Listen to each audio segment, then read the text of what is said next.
Yo, what is going on, everybody? Hello. It is so good to see you all here on this wonderful Thursday evening. I feel like I've gotten a little bit better.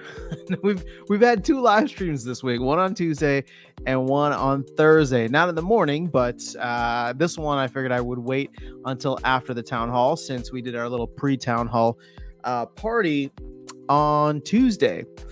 So I don't know who watched the town hall. I just finished it. It was good. Let me check my notes here. There's always some things for the five biggest takeaways. There was some interesting stuff in there.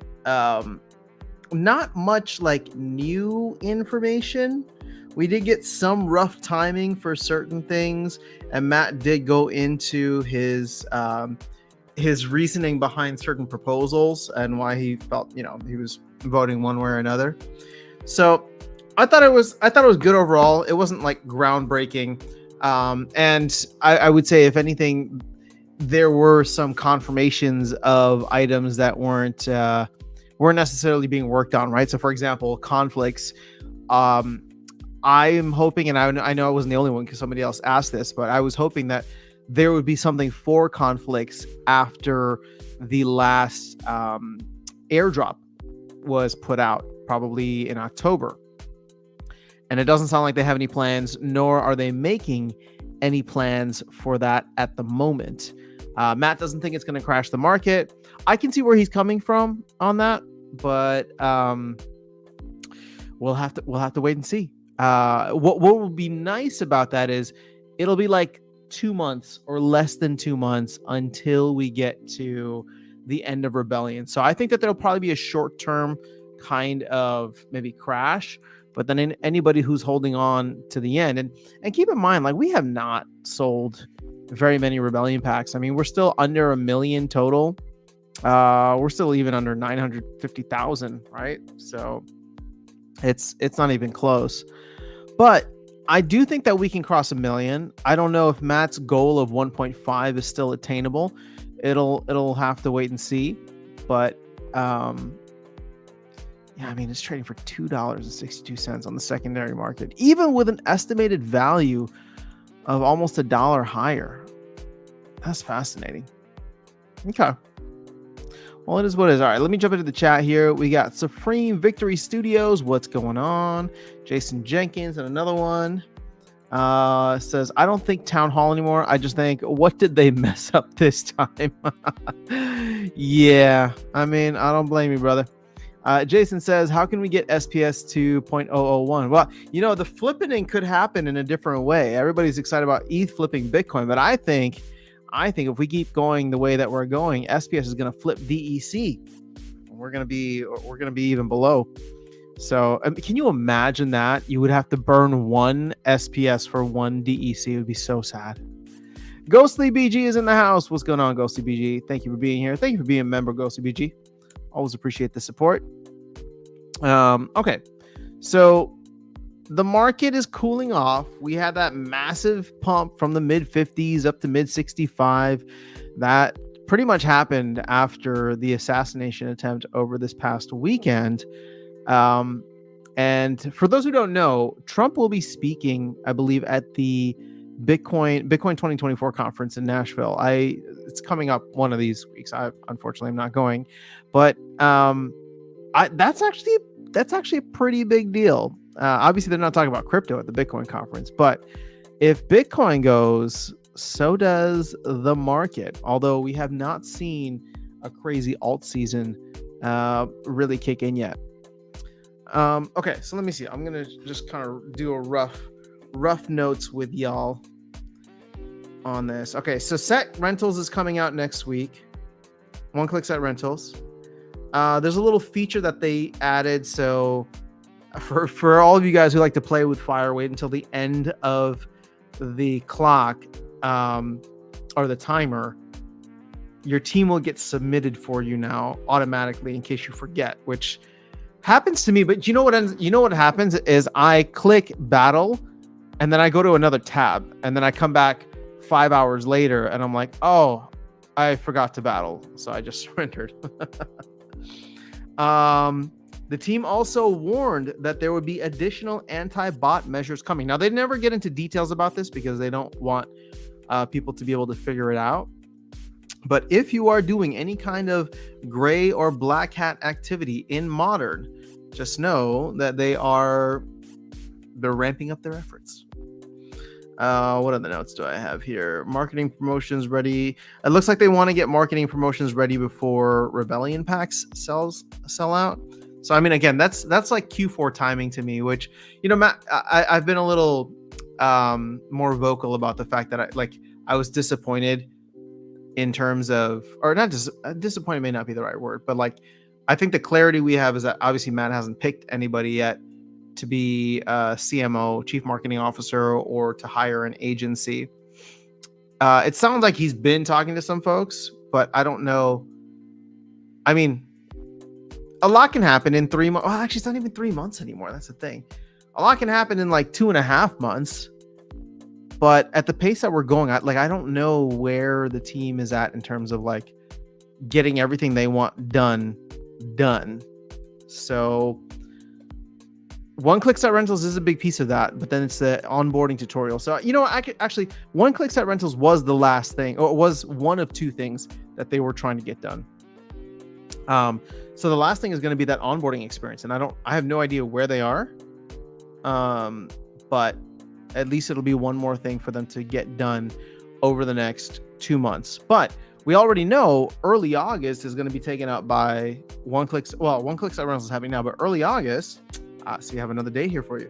Early August is when they're planning to launch the new Soulbound reward cards, along with the unlocking of the previous ones or the current ones. And it looks like it will start with a 10x burn value and go up once a month. Sorry, it'll go up every month, not once a month.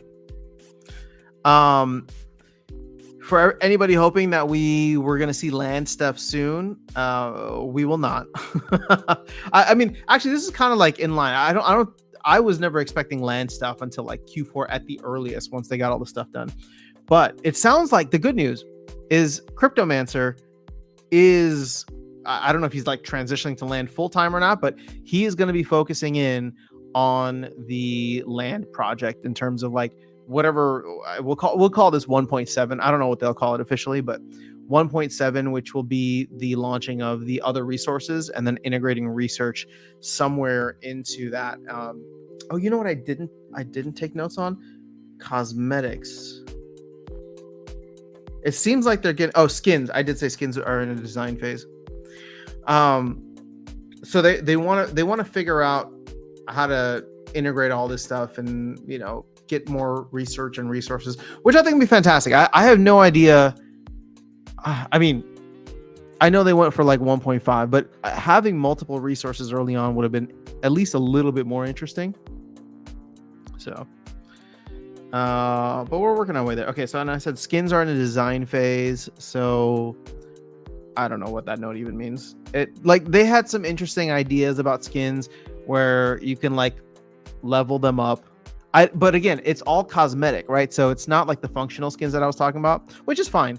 But it's like you can do things in game or whatever, and then like earn more skin shards or something. That sounds weird when you say that out loud, but I think that's what they said.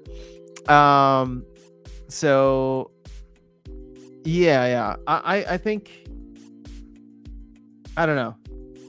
It's cool. It sounds like things are going to move forward with skins. So for people that have been looking forward to that, just know that is something.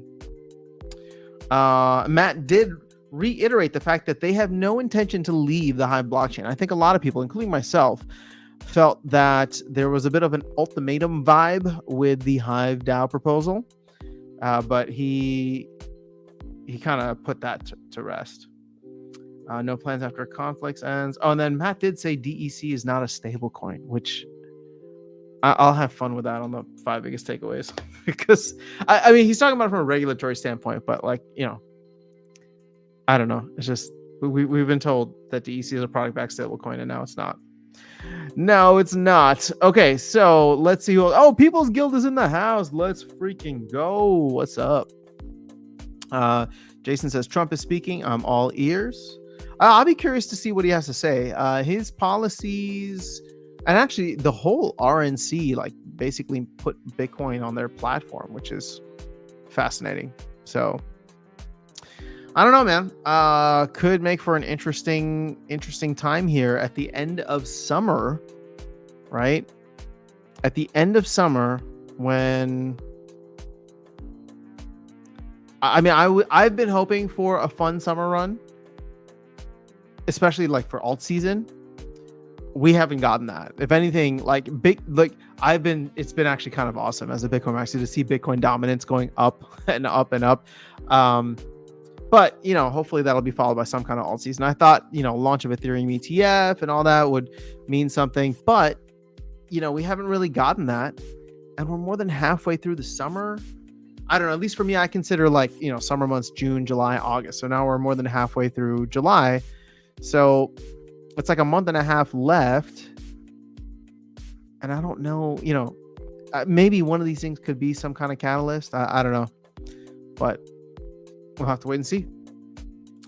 Ghostly BG says 10x is too expensive for the Soulbound unlock. 125,000 DEC as a floor price for a gold foil legendary is too high. I'm just going to respectfully disagree. I think I'm aligned with Matt in the sense that we need to preserve the value of cards. I get it.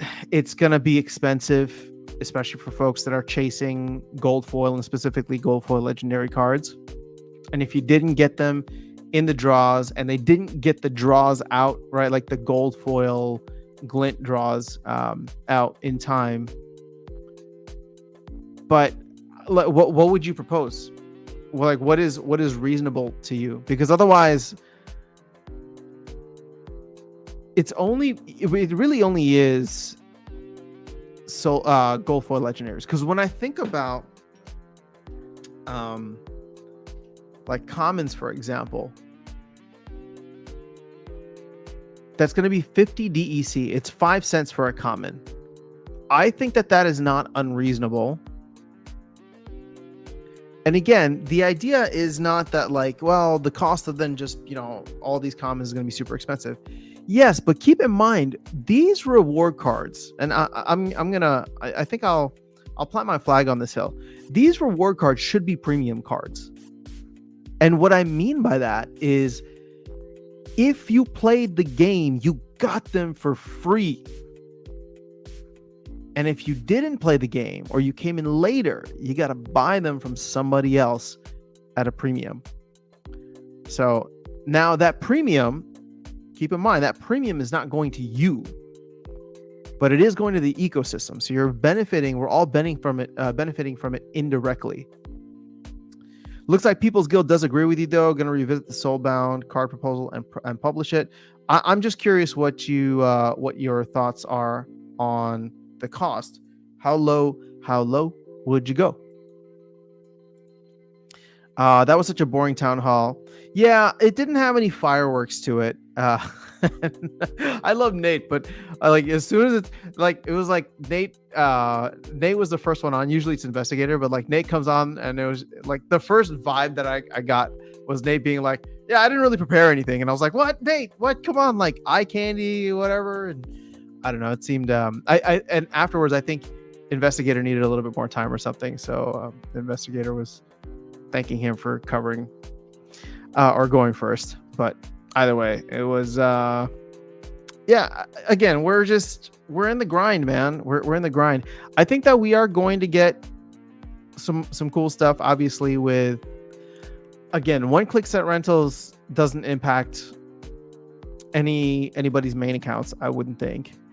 I am curious to see what the cost will be like because like I said, I've had an alt waiting for a while for this one-click set rental. So I do plan to give it a shot and see how it goes. But next month should be interesting. I think the Soulbound unlock and the new Soulbound cards should make things a little spicy, right? A little fun, add a little flavor. Will that keep us busy for a month, 2 months. I don't know. I mean, hopefully. So right now I'm trying to get to October. And the reason is because October is the start of Q4. And that's when, at least for me, I think Bitcoin is going to start to get a little more interesting. I know a lot of people don't follow this. This is a little bit more on like the technical side, but like I've been watching a lot of miner capitulation happen for Bitcoin. And so what we're seeing is just obviously massive sell-offs and a lot of miners going offline for Bitcoin. Basically, the less profitable or least profitable miners are all leaving the space, and therefore probably selling a lot of whatever they have in terms of Bitcoin. Just because obviously with the price and the halving, there's less Bitcoin to go around in these rewards.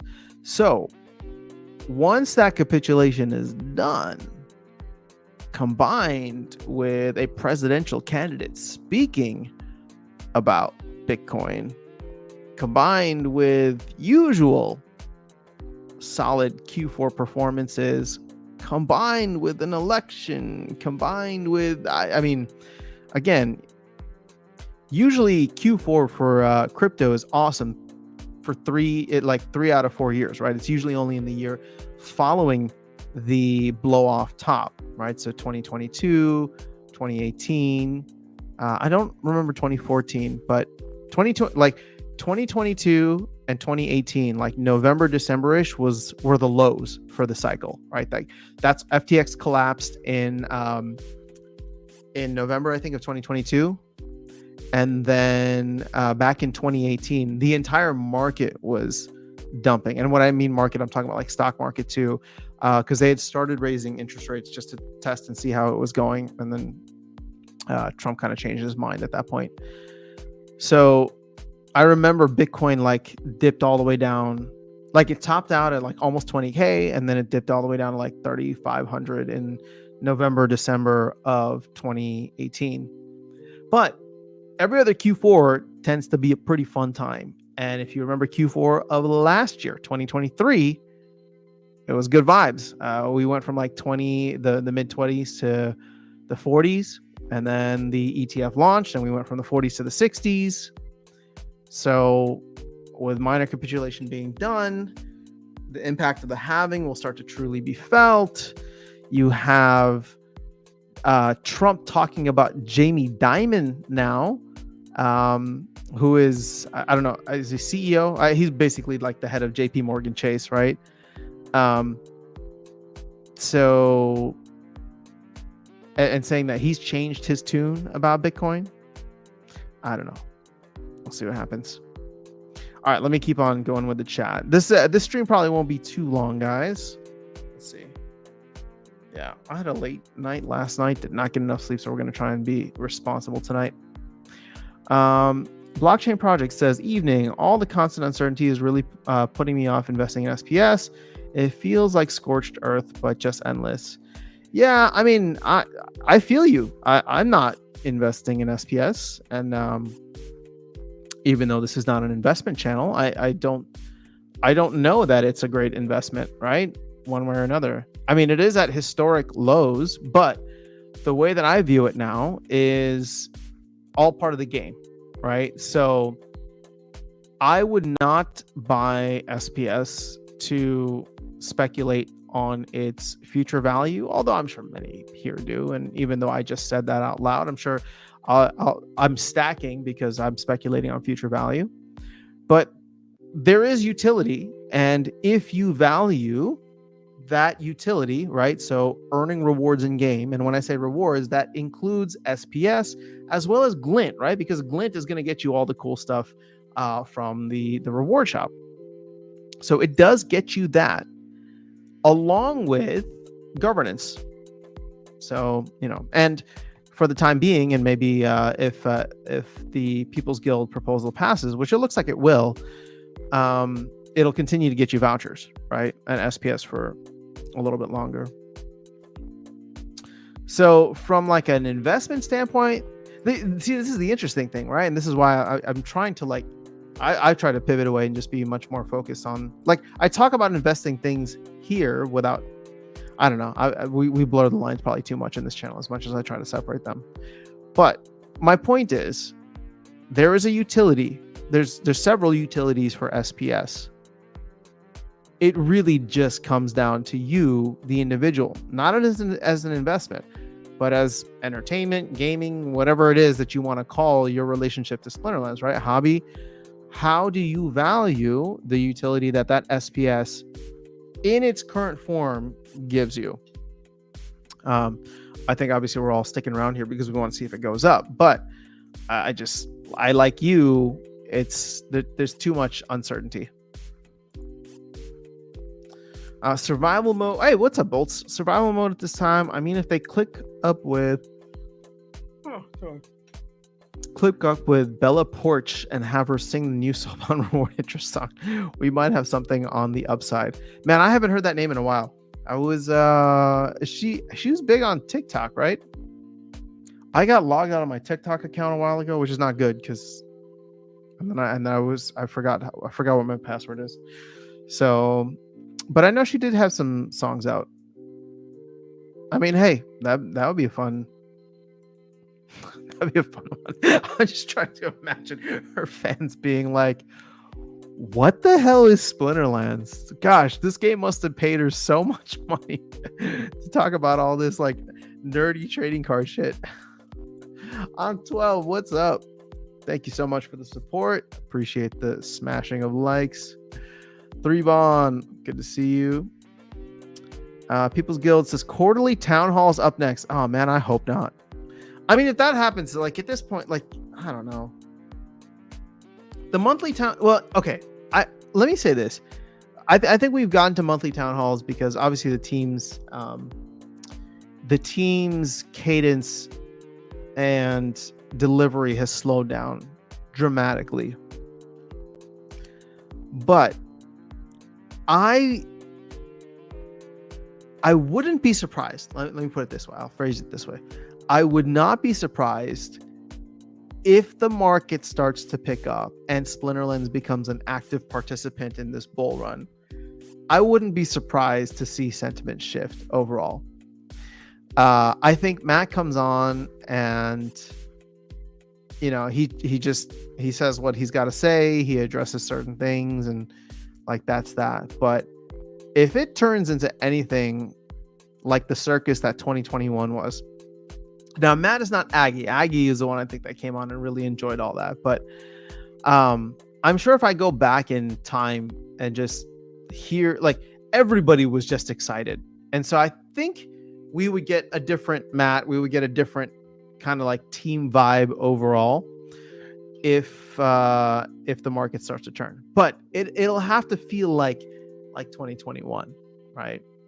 But that being said, it's going to be the same across the board with literally any project that's doing any kind of like check-ins, because it's like, oh, we're so back, right? Number go up time. Everybody's got their promises. Everybody's got their roadmaps that they're putting out for 2025 and 2026. The people who had stuck around the bear are already up 10x, and it's just like, let's see where things go. I'm telling you guys, the moment, see, and this is not a prediction, right? Speculation, whatever it is. Like, it's not. I'm not saying that this is. Just keep the numbers out of it, right? Just the whatever. All I'm saying is, if for whatever reason, whether it's a new set or a promo card or just a bunch of things, or the market starts to take off, if you see SPS shoot from half a penny that it is now to 5 cents or 10 cents, the sentiment in the entire ecosystem and the community is going to change so fast and so dramatically. And all the people here who are just like, I'm going to sell right away, they're going to get greedy. They're going to get greedy, and they're going to come back and they're going to be like, oh, well, hey, maybe Matt was right. Let's see where things are going to go. Maybe we'll hit new all-time high. And so all the people that are saying like, oh, I can't wait to sell, or I can't, like, I'm just holding on until I can, offload these assets, they're going to change their tune. They're gonna change their tune because greed is a mother. You know it is. So, and we all saw it. We all probably even experienced it back in 2021.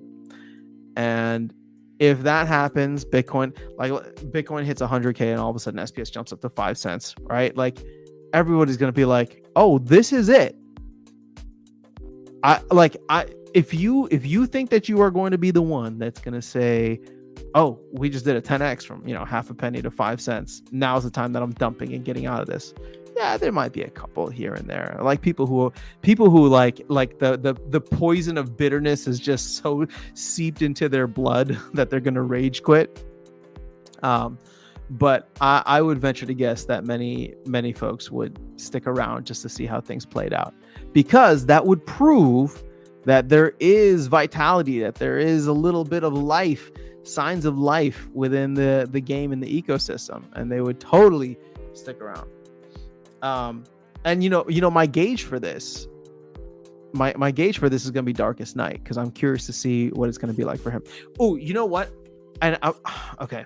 See, I was going to save this for a video, but I'll give you guys a little preview of just where my thoughts have been. And they're not fully formed, so just keep that in mind. But watching both Darkest Night and Walking Keys come back and get really into tower defense has actually made me a little bit more bullish on the Splinterlands comeback that everybody's hoping for, because it did not take much for them to come back and re-engage with the platform. Now, granted, I mean, okay, sorry, let me rephrase that. Obviously, it was a pretty big launch, right, of a brand new game. But my point with that is, if the market turns and all of a sudden things are looking really sexy, I just think that you're good. Like, it's not going to be the new players that maybe change things up. I actually think it's going to be returning players. People that either checked out and maybe still have SPS that's like staked in their account, or people that gave up but see that, hey, maybe I was wrong. But they sold when SPS was at 2 cents, and now all of a sudden they're going to come back in and try to buy in lower because they see something's happening, right? And they know the ecosystem already. They know there's like this familiarity with it, right? Where it's just like, wait, I was in this project, I wrote it for a little while, and then I sold out because I thought it wasn't going anywhere. But it looks like it might. And I still know some friends there, right? I think that would happen. All right, Blockchain says, I hear you, but I'm concerned if I invest today in SPS, a new proposal idea pops up, and that will always alienate more people in the community. Yeah, man. I don't know what to tell you. This is not a financial channel. I can't tell you how to invest your money, but there's only one thing that I would say I like to invest in, and that's Bitcoin. For the exact reason on the second half of your comment there. There's no proposals. There's nothing. There's no government. There's no corporation. There's no financial institution or entity that can change anything. It just is. And there's only 21 million. But, SPS is never going to be that. I mean, hell, ETH is never going to be that. But that's a topic for another conversation. Jobby Saints. Whoa, haven't seen you in a minute. How you doing, brother? Still bullish? Where's Papa Bear at? I mean, I'm bullish. I'm incredibly bullish on Bitcoin, if that's what we're talking about. And so therefore, as a byproduct of that, I'm incredibly bullish on what the side effects of a Bitcoin bull run would mean for crypto in general. I'm a realist, though. I think it remains to be seen what kind of impact it'll have on the Splinterlands ecosystem. I've maintained and will remain within kind of like the baseline that it is not like, to me, Splinterlands is still old news, right? And with every bull run, I've always seen projects that popped off previously just didn't perform as well. Which is why I don't think that there's a chance in hell that we hit a new all-time high, meaning that we're not going to go above $1. But half a penny, or what are we at? Like 0.6 of a penny to 60 cents is 100x. I'm not saying it's going to be 100x, so just chill. I'm not trying to be bullish here. My whole point with this is that Splinterlands is going to determine how well they do.